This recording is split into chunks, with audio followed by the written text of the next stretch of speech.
जय माता दी। जय माँ कामाख्या, माँ भगवती जगत जननी आद्य शक्ति भवानी आप सभी को सुखी रखे, स्वस्थ रखे, प्रसन्न रखे। हमारे पास बहुत से मनुष्यों के आध्यात्मिक प्रश्न भी आते हैं।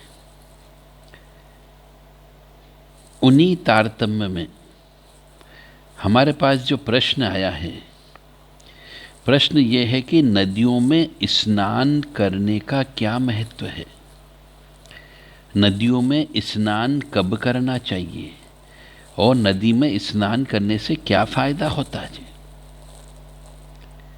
तो पहली बात तो ये है कि नदियों में स्नान करने से हमारे बहुत से पाप कर्मों का नाश होता है। नदियों में स्नान नियमानुसार तो प्रत्येक अमावस्या और प्रत्येक पूर्णिमा को करना चाहिए, परंतु 30 त्योहारों पर भी स्नान करने का रिवाज हमारे यहाँ बनाया गया है। अमावस्या पूर्णिमा के अलावा भी बहुत से त्योहार आते हैं, उन त्योहार के दिन भी नदियों में जाकर के स्नान किया जाता है। पवित्र नदियों में स्नान करना चाहिए। ओम गंगे च यमुने चैव गोदावरी सरस्वती नर्मदे सिंधु कावेरी, ये नदियां हैं जिनका नाम मैंने लिया, पवित्र नदियां कहलाती हैं। इनमें स्नान करने का अपना अलग महत्व है। और कहीं कहीं पर ब्रह्म कुंड बने हुए, ब्रह्म सरोवर बने हुए, उनमें भी स्नान करना चाहिए ताकि मनुष्य के पापों का नाश हो सके। और स्नान करने से पितृ प्रसन्न होते हैं। पितृ भी, इष्ट देवता भी, कुल देवता भी, जिनके नाम का आप जप करते हैं वह भी प्रसन्न होते हैं।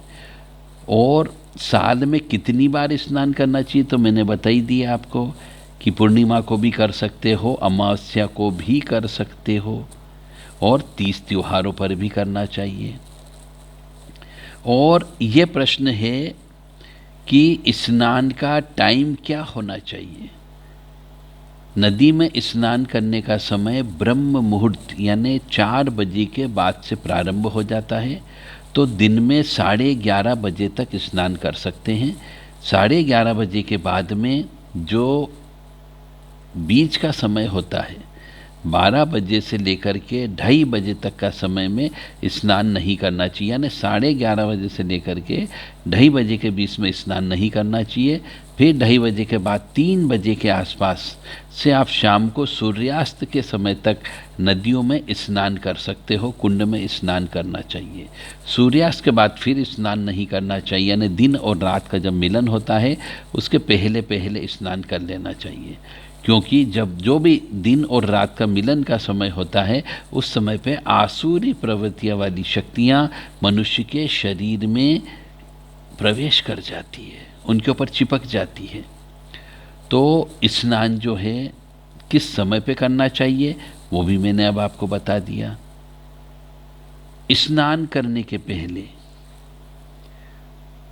स्नान करने के पहले जिस नदी में स्नान कर रहे हैं उस नदी में आपको चुनरी छोड़ना चाहिए, नारियल छोड़ना चाहिए, मिठाई छोड़ना चाहिए, एक नींबू हो तो नींबू अभी छोड़ देना चाहिए, कपूर जला देना चाहिए, अगरबत्ती प्रज्वलित कर देना चाहिए।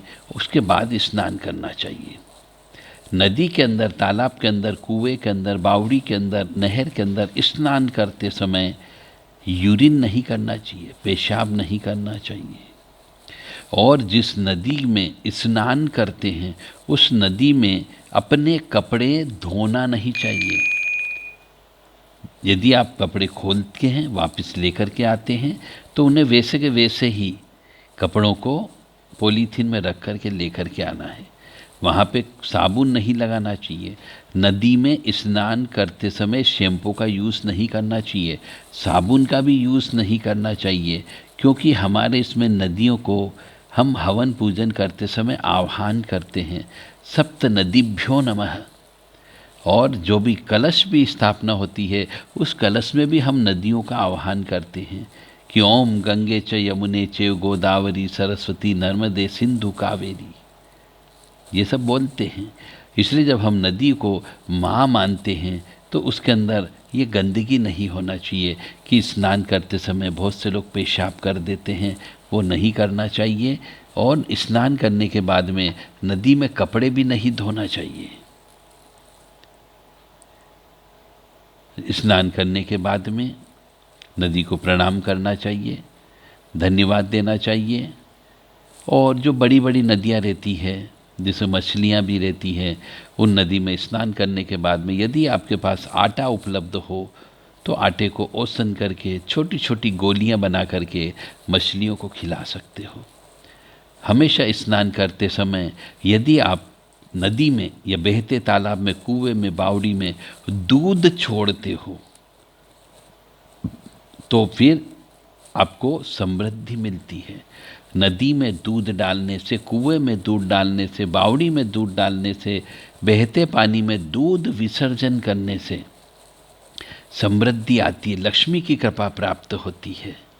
तो नदी में स्नान करने के बाद में अपने सभी देवी देवताओं के नाम से एक एक चम्मच दूध छोड़ना चाहिए, ताकि वह दूध उन सब देवताओं को मिलता है जो नदी में वास करते हैं। ऐसा कहा जाता है कि नदी के घाट जो होते हैं वहाँ पे घाट के घटैया भी रहते हैं और वहाँ पे क्षेत्रपाल देवता का वास भी होता है। और नदी के अंदर, नदी के ऊपर प्रेतों का वास भी होता है। जो साधना करने वाले साधक मनुष्य होते हैं उनका भी वास होता है और बहुत सी आत्माओं का वास होता है। इसलिए नदी में हमेशा पवित्रता मेंटेन करना चाहिए। नदी में खड़े होकर के कमर कमर तक पानी में डूब करके, यानी नाभि के ऊपर तक पानी बहना चाहिए, उसमें खड़े होकर के मंत्र जप करना चाहिए, ताकि वो मंत्र 1000 गुना आपको फायदा करता है। और जब भी नदी में स्नान करें अपने पितरों के निमित्त तर्पण अवश्य करना चाहिए, ताकि पितरों का आशीर्वाद प्राप्त होता है। यह थी कि नदियों में स्नान का महत्व। जय माता दी, जय माँ कामाख्या। मुझे उम्मीद है कि आप सब लोग अपने पापों का नाश करने के लिए, अपने पितरों को प्रसन्न करने के लिए, अपने कुल देवी देवता को प्रसन्न करने के लिए नदियों में अवश्य स्नान करोगे, और करना चाहिए। करोगे तो सुख की प्राप्ति होगी। मेरा क्या है, मेरा काम है आपको ज्ञान देना। लेना या नहीं लेना यह आपके ऊपर निर्भर करता है। यदि आप ये ज्ञान लोगे तो निश्चित तौर से सुखी समृद्ध जीवन व्यतीत करोगे। इससे कम से कम मुझे खुशियाँ प्राप्त होगी, और वह खुशियाँ ही आनंद है। जय माता दी, जय माँ कामाख्या। हमेशा मंत्र जप करते रहें, हनुमान चालीसा जपते रहें। दुर्गति नाशिनी दुर्गा जय जय, काल विनाशिनी काली जय जय, उमा रमा ब्रह्माणी जय जय, सीता राधा रुक्मणी जय जय, महालक्ष्मी नमस्तुभ्यं नमस्तुभ्यं सुरेश्वरी, हरि प्रिये नमस्तुभ्यं नमस्तुभ्यं दयानिधि, काली काली महाकाली काली के पापनाशिनी, खड्गहस्ते मुंडहस्ते काली काली नमस्तुते। इस प्रकार से माँ भगवती का नाम लेते रहें और अपने आप को, जीवन को इस मनुष्य योनि में आने के लिए ईश्वर को बारंबार धन्यवाद देते रहें कि कम से कम आपने हमें मनुष्य बनाया है, जानवर नहीं बनाया है, पशु नहीं बनाया है, पक्षी नहीं बनाया है, कीट नहीं बनाया है, पतंग नहीं बनाया है।